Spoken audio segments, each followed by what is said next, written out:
Hey guys, welcome back to our channel. I am back with another video on how you can sign out of all devices on PSN account. I'll be showing you step-by-step tutorial. Make sure to watch this video till the end. So then before getting started, also make sure to check your internet connection. So you'll have to log in into your PSN account. So open up your web browser. You can use any web browser that is convenient for you. Once you open up your web browser, on the search box, type in www.playstation.com, and I'll also leave the link on my description box below.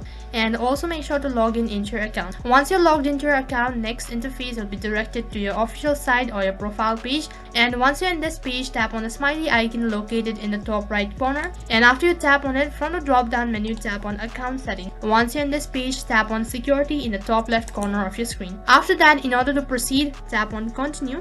The next interface will be directed to the security page. You can see there are a list of options. So on this page, you'll have to scroll down right to the bottom, and you can see in the bottom right corner of your screen there is an option as sign out on all devices. Just tap on it, and after that, if you're sure about signing out of all of the devices, tap on OK. So that is how you can sign out of all devices on PSN account. So that is all for this video. I hope the video was helpful. Make sure to like, share and subscribe to our channel. Thank you for watching.